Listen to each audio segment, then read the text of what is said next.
CET ಪರೀಕ್ಷೆಗೂ ಜನಿವಾರಕ್ಕೂ ಏನ್ ಸಂಬಂಧ? ನಾವು ಬಹಳ ಸೂಕ್ಷ್ಮವಾಗಿ ಈ ಪ್ರಕರಣವನ್ನ ಖಂಡಿಸ್ತಾ ಇದ್ದೇವೆ. ಮತ್ತೆ ನಾನು ಹೇಳ್ತಾ ಇದ್ದೇನೆ, ಪ್ರತಿಯೊಬ್ಬ ಹಿಂದೂಗಳು ಕೂಡ ಇದನ್ನ ಪ್ರಶ್ನೆ ಮಾಡಲೇಬೇಕು. ಯಾವಾಗ ನಾವು ಜಾಗೃತವಾಗೋದು?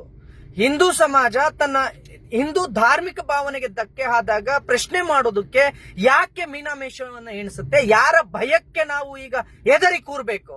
ಯಾರ ಭಯಕ್ಕೆ ಹೆದರಿ ಕೂರ್ಬೇಕು? ನಾವು ಜನಿವಾರಕ್ಕೂ, ನಾವು ಧರಿಸುವ ಜನಿವಾರಕ್ಕೂ, ಇವತ್ತು ಜನಿವಾರ ಬೇಡ ಅಂತ ಹೇಳ್ತೀರಿ, ನಾಳೆ ಶಿವಧಾರ ಬೇಡ ಅಂತೀರಿ, ನಾಡಿದ್ದು ಕುಂಕುಮ ಬೇಡ ಅಂತೀರಿ. ನಮ್ಮ ಹಿಂದೂಗಳ ಧಾರ್ಮಿಕ ಶ್ರದ್ಧೆಗೆ ಮತ್ತು ನಂಬಿಕೆಗೆ ಯಾಕೆ ಧಕ್ಕೆ ತರ್ತೀರಿ? ಜನಿವಾರಕ್ಕೂ ಸಿಇಟಿ ಪರೀಕ್ಷೆಗೂ ಏನು ಸಂಬಂಧ? ಏನ್ ಸಂಬಂಧ ಅಂತ ಕೇಳ್ತಾ ಇದ್ದೇವೆ. ನಮಗೆ ನಮ್ಮ ಧಾರ್ಮಿಕ ನಂಬಿಕೆಗಳ ಮೇಲೆ, ನಮ್ಮ ಶ್ರದ್ಧೆಗಳ ಮೇಲೆ ಇಷ್ಟು ಹೀನಾಯವಾಗಿ ನಮ್ಮ ಮೇಲೆ ದೌರ್ಜನ್ಯ ನಡೆಸ್ತಾ ಇದ್ರು ಕೂಡ ನಾವು ನೋಡ್ಕೊಂಡು ಕುತ್ಕೋಬೇಕಾ?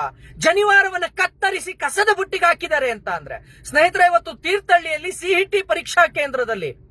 ತೀರ್ಥಹಳ್ಳಿಯ ಸಿಇಟಿ ಪರೀಕ್ಷಾ ಕೇಂದ್ರದಲ್ಲಿ ಜನಿವಾರವನ್ನ ಕತ್ತರಿಸಿ ಕಸದ ಬುಟ್ಟಿಗೆ ಹಾಕಿದ್ದಾರೆ ಅಂತ ಅಂದ್ರೆ,